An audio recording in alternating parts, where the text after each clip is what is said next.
Hello everyone, my name is Lily and I'm the creative director here at Bubblegum Cartoons. Today is kind of a gloomy day here in Southern California. However, our topic is totally not gloomy. I'm going to be telling you guys about how I animate magical girl transformations. This is some of my favorite things to animate. In my original web series, Demonic Crepes, we have a lot of magical girl transformations where Sophie goes from her everyday self, uses magical gemite stones, which is basically like minerals from other planets, and she transforms into many various different kinds of superhero powers. This is super fun. There's a lot of creativity that goes into it, so it's one of my favorite things to animate.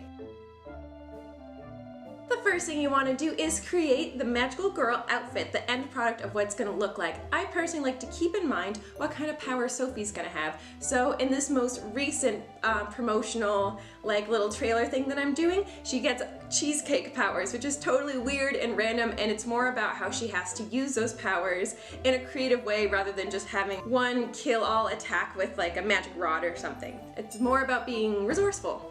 So when I think of a cheesecake, I kind of broke it down to like the design of cheesecake, the colors. So I had a lot of like chocolate browns, some like red little circle berries, and like she has like a little chocolate drizzle on her leotard.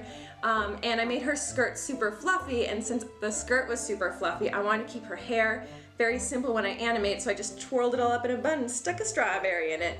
So always keep in mind the powers, how you're going to animate it, how you want it to move. Like I said, I wanted a big puffy, floaty skirt, and I wanted her hair all tied up because having both flowy hair and flowy outfit would be a little much, and a little much also to animate.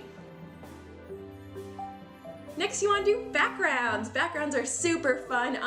Definitely with all this stuff in general, please research your favorite magical girl transformations. I always like to keep my backgrounds with like bubbles and hearts and super flowy. She's like in a different universe, so play around with that. It's super fun. I like to do a combination of the background standing still and also having them move behind her. Also keep in mind what you would like to green screen in, and I'll explain a little more about that. So here's the structure of a magical girl transformation. There really isn't any. You can kind of just make it up. Generally what you do is you start out with the girl's form, and I know a lot of people get a little touchy like, oh my god, she's naked. She's not naked. It's just her form before her outfit. So what I like to do to kind of bring down that little bit of tension that people feel when they see a girl with no costume on yet is I like to green screen in a pattern. So I like to do like a galaxy pattern, and what I do is you'll see in this clip where she's just green to start out with, and then I take it into After Effects and use a masking technique, and I put that galaxy pattern behind her. And this will eventually, I use the jewel, so when the jewel activates, it kind of radiates out, and it creates, as it creates her outfit, it also creates her skin tone and her hair color all the way out as well. And then from here you can kind of pick and choose a part, like where the skirt comes in, when the gloves come in, or any kind of hairstyle that wraps up in a really fun way. Be as creative as possible, and one of the funnest parts is to use as many angles as possible. Come in from like the hands, come in from the sides, make her twirl. You want to see all sorts of different angles. Make it earthy, make it floaty. You can have her hair like go wherever you want, because it's kind of this weird world where things don't really matter, gravity doesn't matter, and always throw in as many sparkles as possible.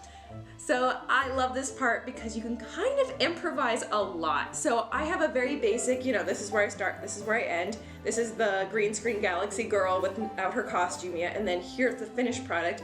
And I kind of wing it in between. Sometimes I'll always start with the like kind of a leotard first, and then the skirt part will typically come in later. And I like to kind of like slowly do the gloves, and I like things to like be bouncing, kind of like pop out. So there's a lot of squash and stretch that you can use for animation there. That's really fun. Like I said, tons of twirling. You can do makeup. I didn't do a lot of makeup because I knew I couldn't keep up with it. Sound effects are very important. You want to have like, big like squishy or, you know, bouncy or like just kind of jingling kind of sound effects to make the things pop that are coming on screen or being created. Music is also very important, so make sure you have a wonderfully beautiful soundtrack that goes along with your girl. And honestly, just have fun with this. This is super, super fun. It's improv, it's color, it's design, it's this kind of weird world that, you know, you kind of create all on your own. So just really have fun with it, and the audience will definitely notice if you do. Alrighty guys, thank you so much for watching. If you have any questions about how to make a magical girl transformation, just comment down below, and don't forget to subscribe for more videos. We do have a Demonic Crepes, the pilot, coming out very, very soon. And if I didn't mention in this video, I do use Toon Boom for the animation, and then I use Photoshop for backgrounds, and then I use After Effects for doing the green screens. So until next time guys, stay inspired.